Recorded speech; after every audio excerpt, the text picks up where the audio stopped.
this week we'll mostly be talking about, well, not mostly, but we'll spend a lot of this week talking about string processing in C, which will be leading us up to your final programming assignment, PA5.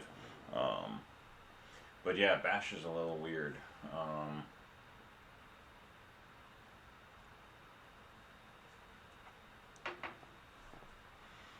All right, let's do an attendance note. Let me know you're here.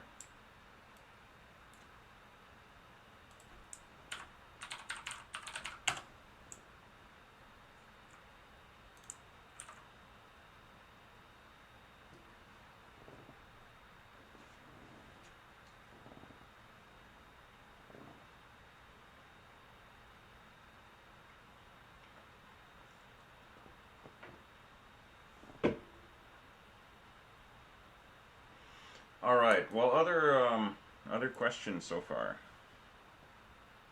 Questions on PA4, dialogue. I have a question about tar files. Cover that a little bit. Tar files? Yeah. Yeah, just resuming your lecture that so the idea is that you use CFP to create the tar file. It says put it into another directory, that way you can save it, like you can have it available in a different directory or whatever. You have to just, I think the way to do it is to copy the tar file just from the one directory to the other directory. That's the quickest way to do that.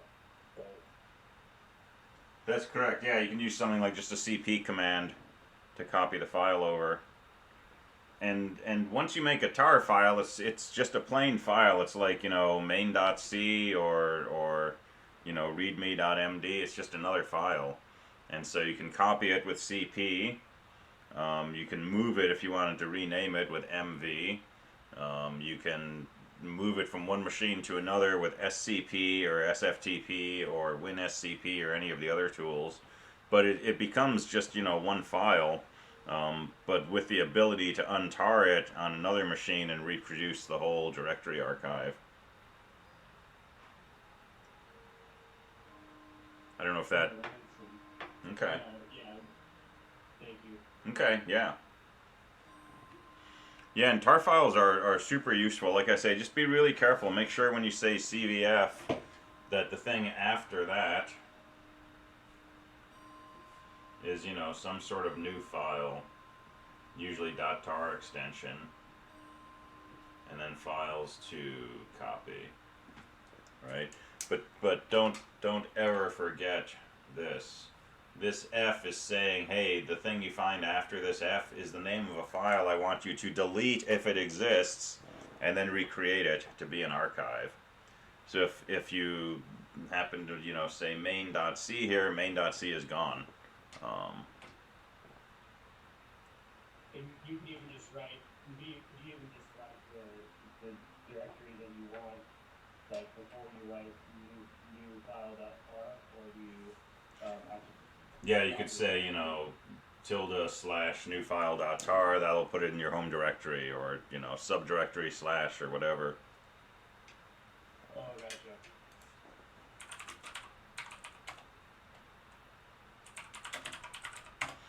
We should probably talk about file paths. I'm not sure we've actually had a formal conversation about this.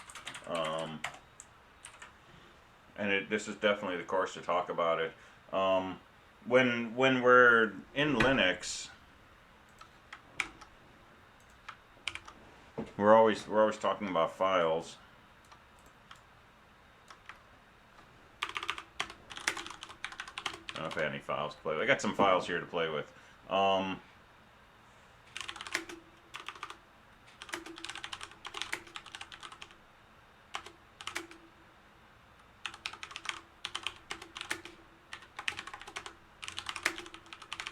Let me set up some stuff.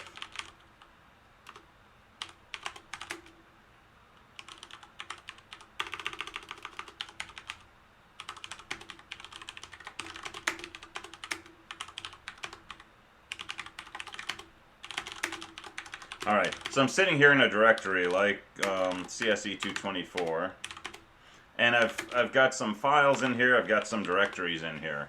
So there's a concept of relative versus absolute paths, right?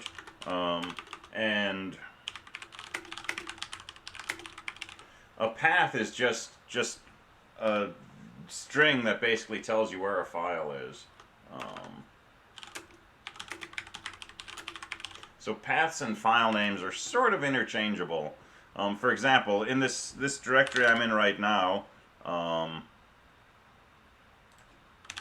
is /home/nic/CSE224. And I have, some files in here like trim.c, and I also have a directory called subdir.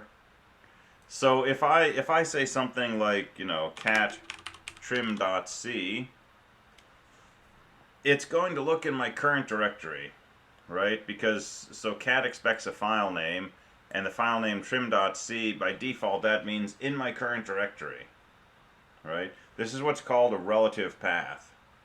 I don't have any directory specified in front of here. I didn't say // I just said the name of a file.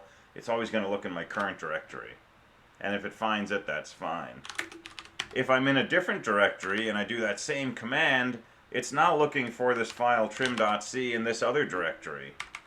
And if I don't happen to have a trim.c, I get an error. So relative file names or file paths are relative to what directory you're currently in. And I can make them refer to something other than my current directory. For example, I could say cat CSE224/trim.c. So now from my current directory, I'm looking for a subdirectory named this, and in that directory, I'm looking for a trim.c. And it's going to find that just fine. But if I happen to be sitting, in this CSE224 directory and I say this, it's looking for a new subdirectory under my current directory with this name, and in there it's going to look for trim.c. Well, I don't have a directory under CSE224 called CSE224, so it's going to say no such file or directory.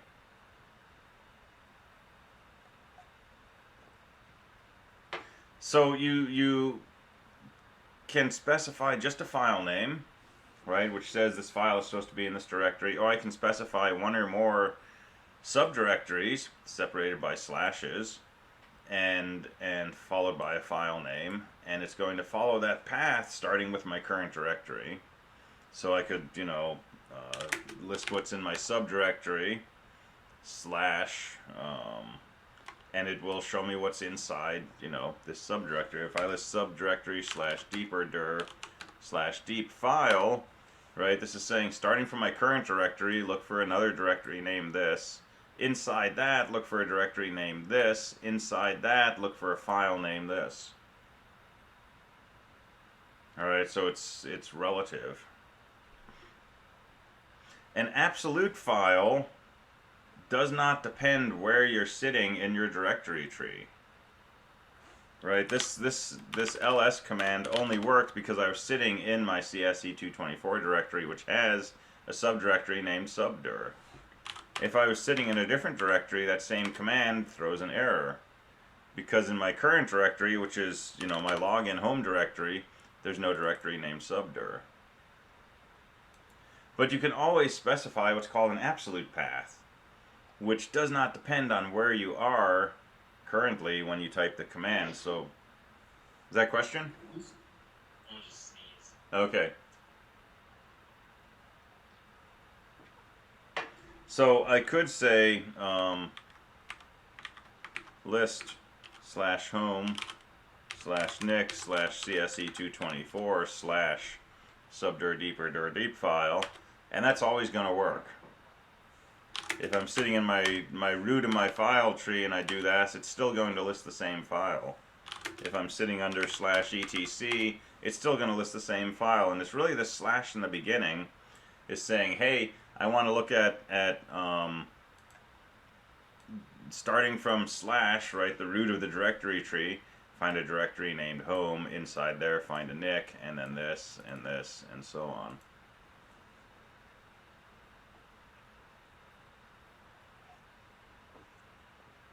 Yeah, I get talking really fast sometimes, and then I hear something, so I don't know if it's a question or a comment or what, or a sneeze. um, all right. So, say again. I'm just saying Ivan's Uh, Sorry. that's okay. Yeah, like that. Like I wasn't sure what someone said. Um, all right. So these are absolute file paths, right? And they work kind of regardless of where I am in the directory tree. And this is really saying let's go to the home directory or the root directory slash, and inside there look for a directory named home. Well, there's a directory named home, so let's go inside home. And inside there, let's see if there's a user named Nick. And there is. And so it goes into home Nick and it looks for a CSE224 and so on.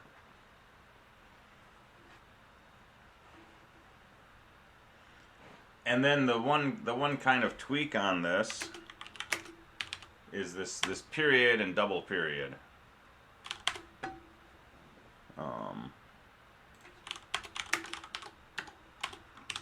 So here's my CSE224 directory. So period always oh yeah, no need to apologize. So period always refers to your current directory, right? And so if I say, you know, ls, that just shows me my current directory. If I say ls dot, that shows me my current directory. If I say ls dot slash subdir, it's saying look in my current directory, and in there look for a subdirectory named subdir. So dot is an abbreviation for your current directory, and sometimes it's useful. In some machines, you know, when you want to run a file, you say a dot, you know, in the name of the file, and it says look in my current directory for a file with this name. Chewbacca is a user, along with Barbara, Khalid, Mara, and me. Yeah, I was playing around with a online question answer system last year, and I needed some users to experiment with, so I made myself some imaginary friends. I don't think Chewbacca has anything in their directory though. So dot dot is an abbreviation for the directory above wherever I am. So I'm currently sitting in my CSE224 directory. If I say ls dot dot, that will list what happens if I move up one level in the directory tree. So slash home slash Nick, and that's what I see in there. And if I do something like ls dot dot slash eclipse dash works, right, that's saying move up one directory, that's slash home slash Nick, and then go down into one subdirectory called eclipse works. So this is the same as saying ls slash home slash Nick slash eclipse works. So we can bounce around between directories using this relative addressing, but we can also use dot or dot dot to represent our current directory or the parent directory. And we can go down a directory by just, you know, naming the directory.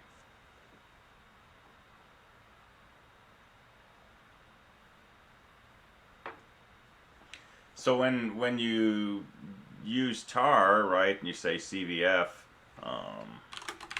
so I can go in here and yeah, I got too much stuff in there to play with. There's a public HTML. I could say tar CVF, and I could do dot dot slash sample dot tar, and then I could just back up all of my my Python, my PHP, and my HTML files. And so I've created a tar file one level up called sample.tar. And yeah, you could do dot dot slash dot dot to jump up 2 levels. Exactly.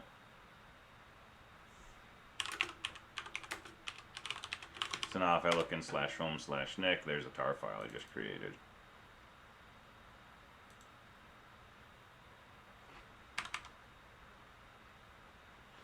And we also have one other symbol that's useful, which is a tilde. And tilde is an abbreviation for your home directory.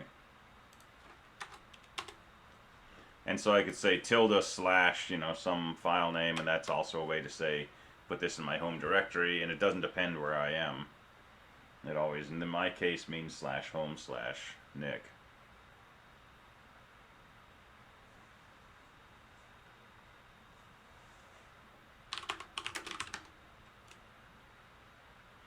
And then someone asked about the command that saves a tar or C file to the local disk. So if you're talking about transferring it, so if you're on Windows, you can use a program like WinSCP.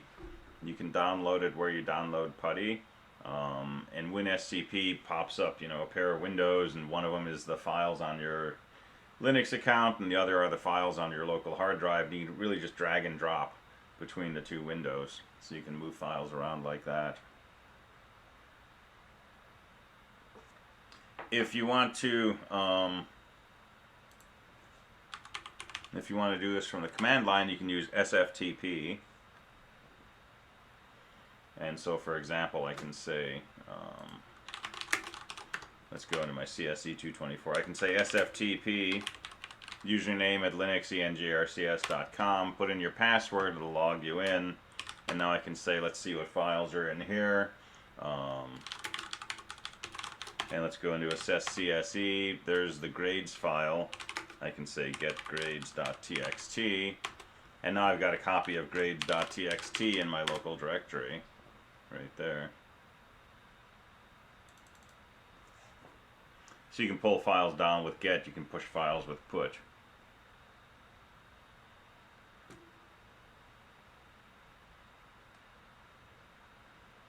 Alright, let's see. So is an absolute file path basically putting the whole file directory in the command line? Yep. Yeah, and basically by putting in the whole file path, you're making it independent of what directory you happen to be sitting in. If I say, you know, dot slash or dot slash, or I just begin with a directory or a file name, it really depends what directory I'm in right now. But if I start typically with a slash or maybe with a tilde, then I'm specifying starting with that root directory slash, and specifying exactly what file I want.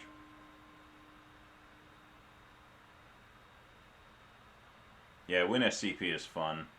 It's the way File Explorer used to work on like Windows 3.1.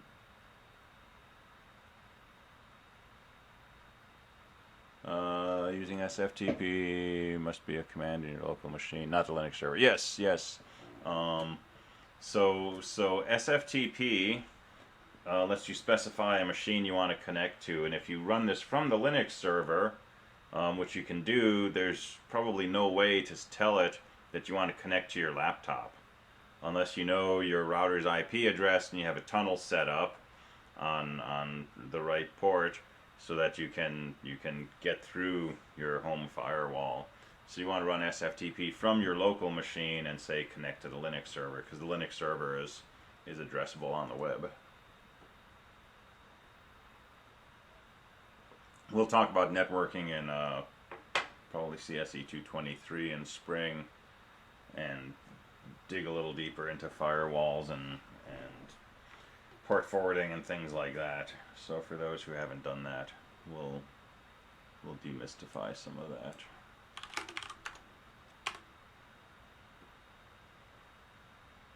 Alright, got some 40s out of 40 on the ODP, which is good. Which ODP? ODP 414, I believe. So we have 414, which opened at 8 o'clock and is due Tuesday at 10. We got 416, then 417, and then 418. And those should all be mentioned on Canvas.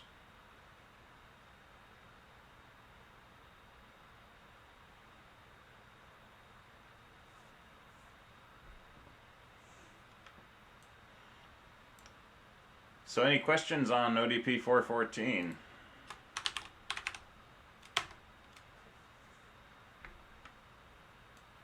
Can you show what the instructions are?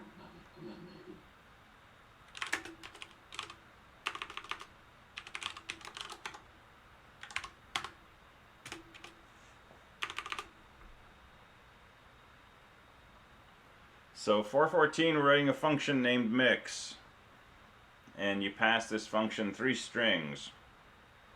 I'm calling my strings for the sake of discussion A, B, and out, and you want to prototype them as just pointers to characters.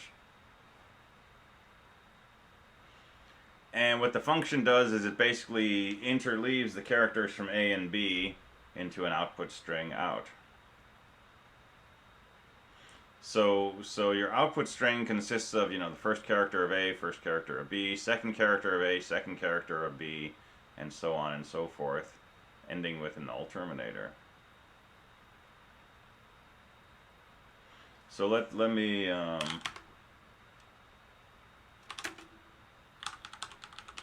show you what this should do.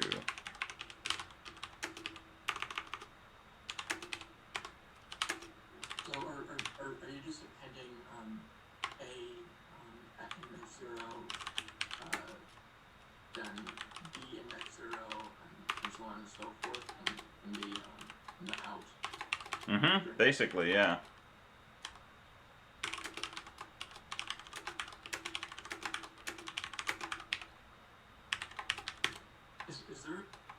There isn't an append command for that in C, is there? Nope. I mean, there is, but don't do that. You can use a string cat function, but that defeats the whole purpose. So what you want to do is you want to construct this output string by working through the input strings and keeping track of pointers. So let me show you what this should do first of all, and then let's talk about how to do it. It's misspelled on the return, the prototype. Excuse me? Nit. Thank you.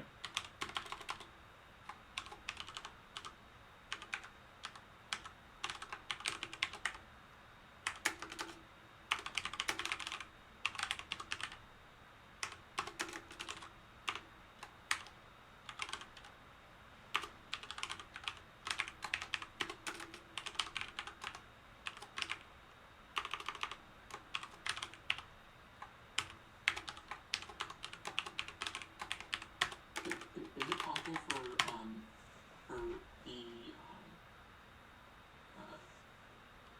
is it possible to initialize an array to be of length of like the first string plus the second string plus 1, basically? Or does it just have to be an integer initialization? You could do something like, I don't think there's a syntax for doing that in C, but you don't need to do that in your mix function. Your output array is just going to be a char star, and you get to assume that this array is big enough to hold what you get after you interleave this and this. So you may assume A and B have the same length. The output string will have a length equal to twice the length of A or B. And you're not responsible if the person calling your function doesn't put enough space in here, right? There's nothing you can do about that, because there's no way that you can tell how much space is actually allocated for this string. It's just a pointer.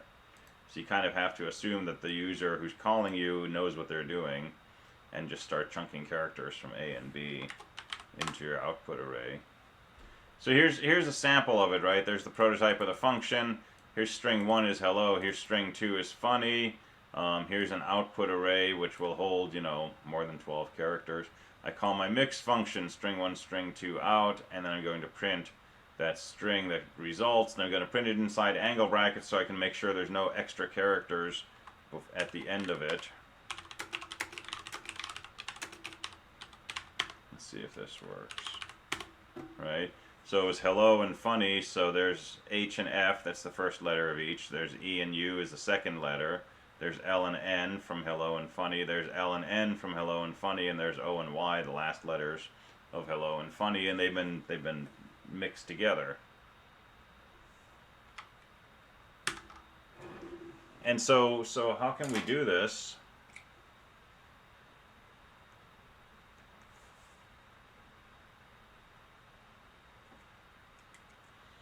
And the goal is to combine these into an output string that looks like this. So we put the H there, we put the F there, we put the E and the U and so on.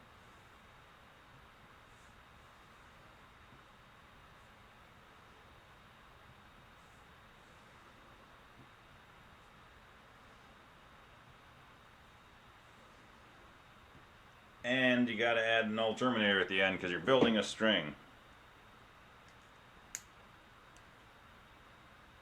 So you may not need to nest loops, but you're definitely going to need a loop.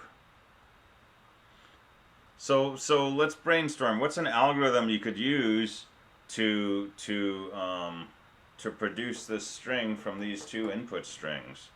Just forget about C, forget about arrays and pointers. Just think sort of high level. How would you describe this procedure to somebody? They've got this set of letters, they've got this set of letters, they've got this set of blank lines. How do you tell them, what do you tell them to do to create this from these?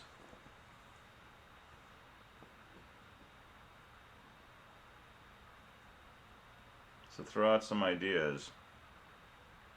Basically, maybe not in this many words, have them start with the first letter of the first string. Okay. Put it in, and then put in the first letter of the other string. Mm-hmm. And then the second letter of the first string you put in next, and then second letter of the second string put in after that. Good. Etc. Cool. Okay. So that sounds like a loop, right? So getting the first letter, getting the second letter sounds like a loop, and we're going to loop starting from 0. And in this case, the last letter we're going to get is the 5th letter of this word and the 5th letter of this word. And 5 is the length of each of these strings, right? And remember, it tells you that you can assume that these have the same length. And so, you know, some sort of iteration.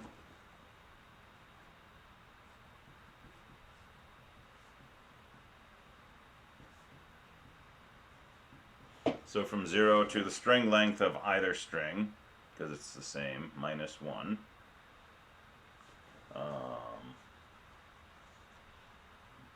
Copy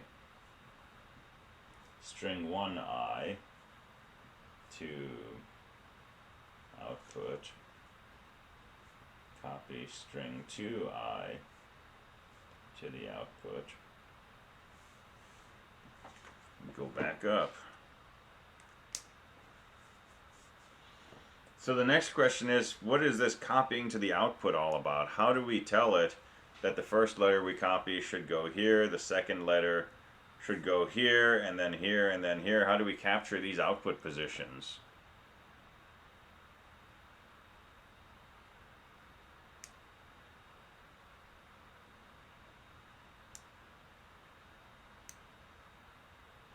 I almost feel like we're labeling these numerically down the line. Okay, good, good. So let's think of this, you know, output string. Let's look at the indices for each of these.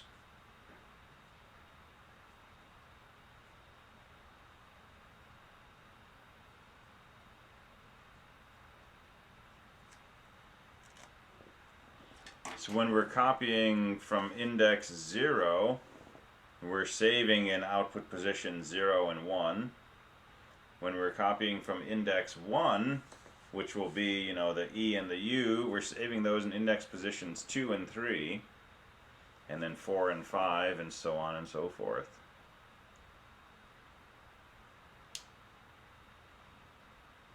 So what kind of statement could we use? What would our statement look like to say where in this output string we should store each of these letters that we're copying? It's kind of like n and n plus 1.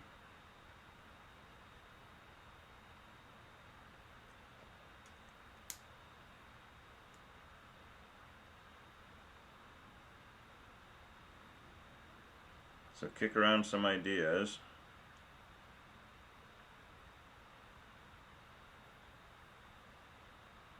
2 times n and 2 times n plus 1.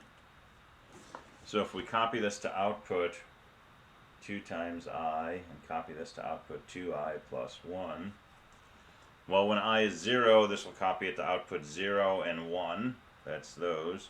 When I is 1, this would copy it to output 2, and 2 plus 1 is 3. That's those. And so on. The last value for I is going to be what? What's the largest value of I in this particular example?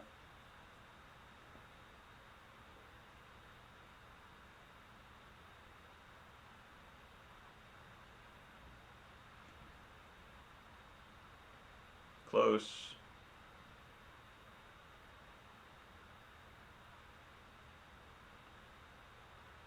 So what's the condition on our for loop?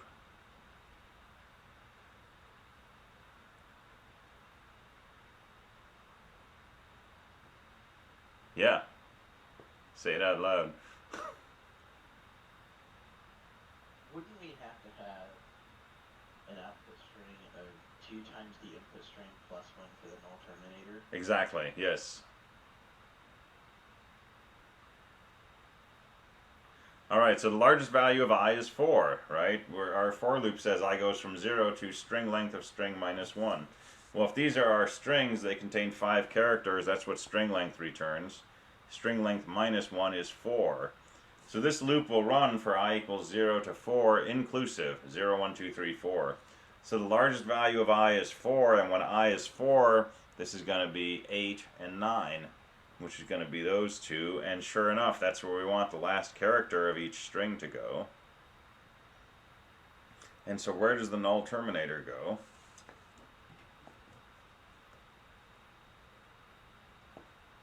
I know it goes at 10, but how do we describe that in a general expression?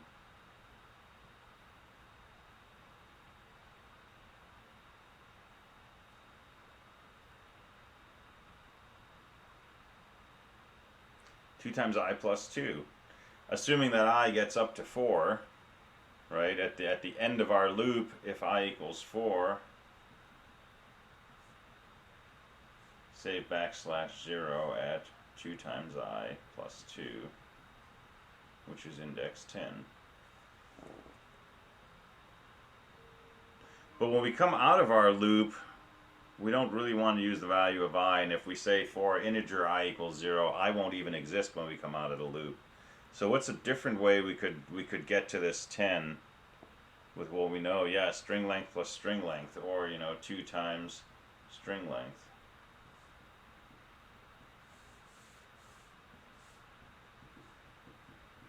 So whatever the length of your string is, if your string is 5, your null terminator is going to go at index 10, which is actually the 11th character of the string. So this is one way you can approach this and put this together into a function, right? And you can do a while statement here. Someone asked a little while ago. I could say while string bracket I is not the null terminator, right? Or you can use a for loop. But as you iterate through each character of your strings, you copy one character to that position, copy this character to the next position, and either when you're done or in the beginning or somewhere in the middle, right, make sure you save the null terminator in your output string. And then you just return from your function. It's an int function, but it doesn't say what to do with the int value, so it doesn't matter what you return. And that should give you an accessible function.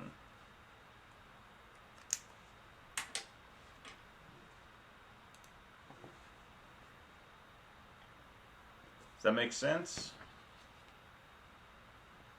Not gonna lie, I'm gonna have to rewatch this a couple times. Okay. There's a different way to approach this, which is closer to what we were doing when we were talking about, how you would tell somebody to do this. You would say, take the first letter of this, put it in your output. Take the first letter of this, put it in the next position. Take the second letter here, put it in the next position. Take the second letter here, put it in the next position. This notion of the next position is something that we can capture in code by using an output index. So I could say something like, output location equals 0. And I'm going to put a comment here which says save next character here. And now I could just save this to output bracket output location. And I could say, and increment that output location after I've used it. And then string 2 element I, copy that to output bracket output location plus plus.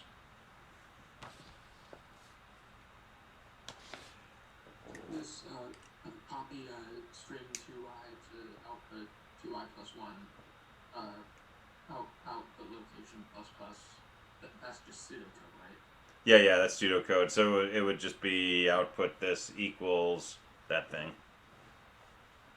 But yeah, this is the usual mishmash of C and not C. So as soon as you start doing something like this, you want to make sure, or you want to go back and get a clear idea in mind of what your variables mean.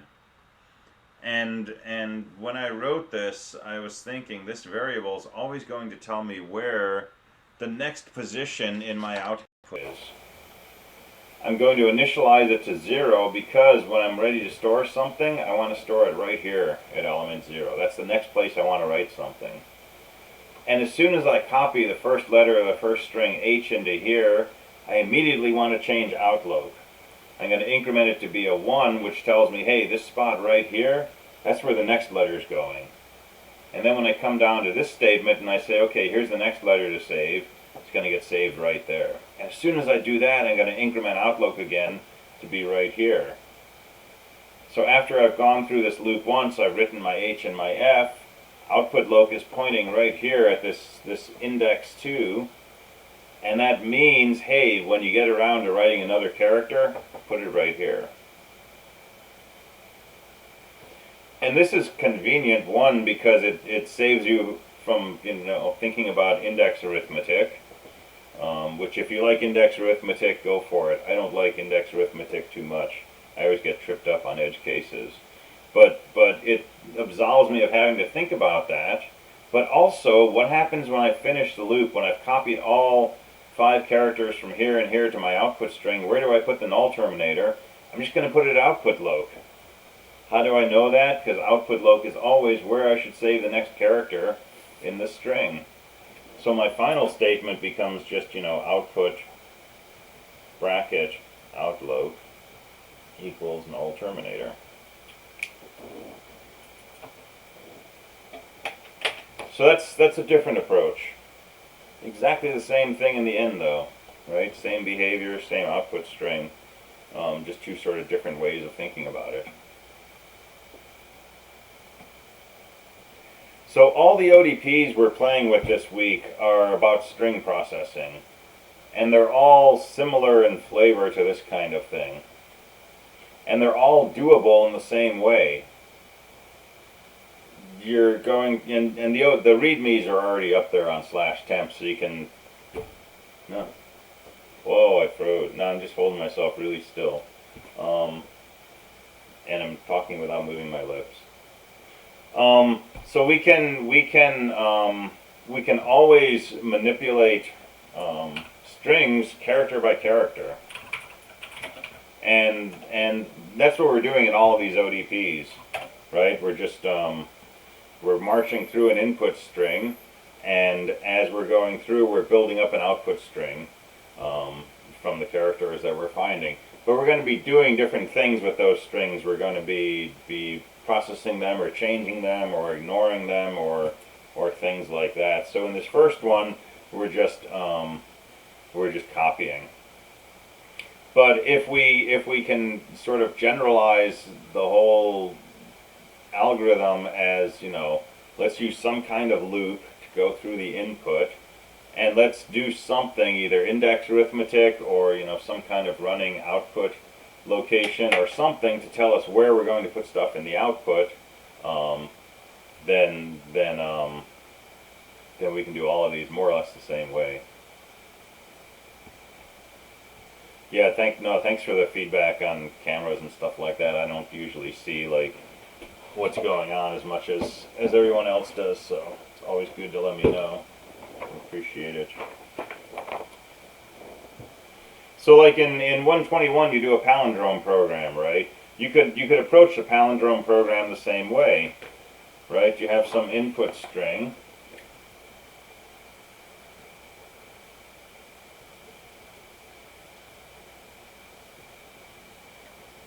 And usually you want to just take a string and turn it into a palindrome. But let's write a function that takes an input string and an output string. And this is going to be basically the reverse of the input. So how could we do this, right?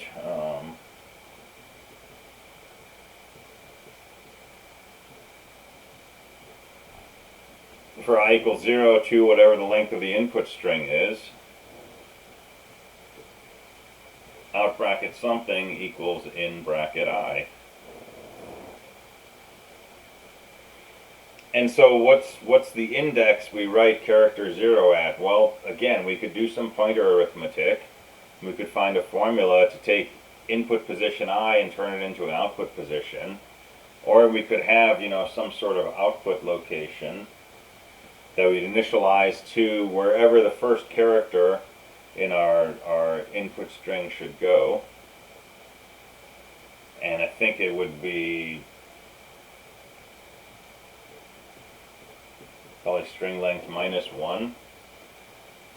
And then we store our output loop and decrement it afterwards. And then you need to store the null terminator. And that would probably be out bracket string length of in equals null terminator. Now how do we know that? Test cases. Test cases are definitely your friend. They don't substitute, kind of a formal proof in your mind, but they're a good way to get an idea of what you're trying to do. So for example, let's make a palindrome out of ABC. And I'm going to loop through I equals 0, 1, and 2.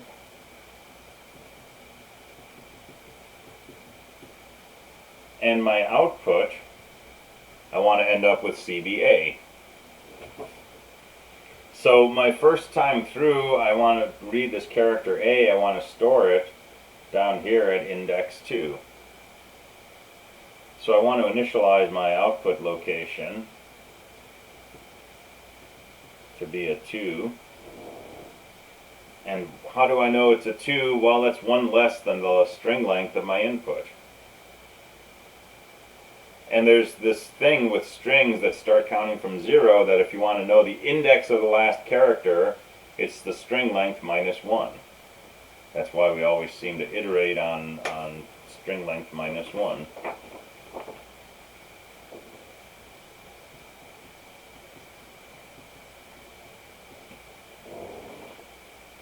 And if you want to know where the null terminator is, it's always at the string length. So here's ABC, we've got our null terminator at position 3.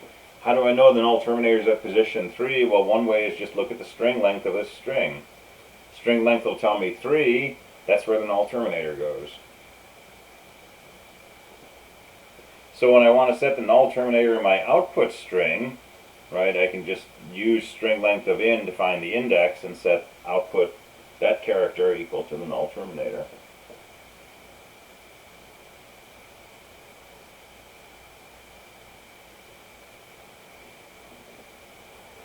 So if we have some string, this last character is at string length -1, the null terminator is at string length. And the first character is always at 0. So from there you can do whatever manipulations you want.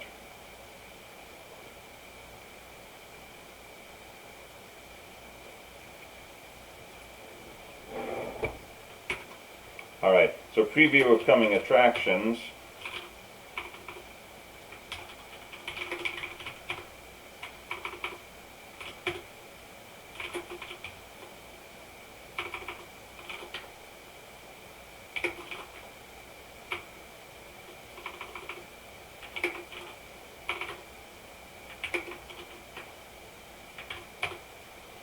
So the following ODP, you're going to remove characters from a string. So you're going to march through a string, and every time you find a lowercase x, you're going to remove it. The following ODP, you're going to remove only the first occurrence of a lowercase x, which is actually a little harder than removing all of them. And then Thursday's ODP, you're going to take a string and move the first character to the end of the string and shift everything down. And the other thing I'll mention is keep in mind your edge cases. When you write your code, make sure it works if your strings are empty, make sure it works if your strings consist of a single character.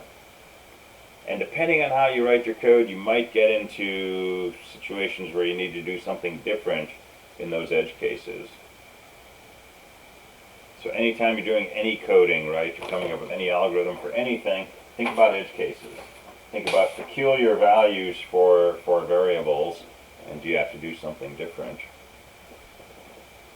All right, we're out of time. Send me an attendance note on the way out, please, and I will see you next time.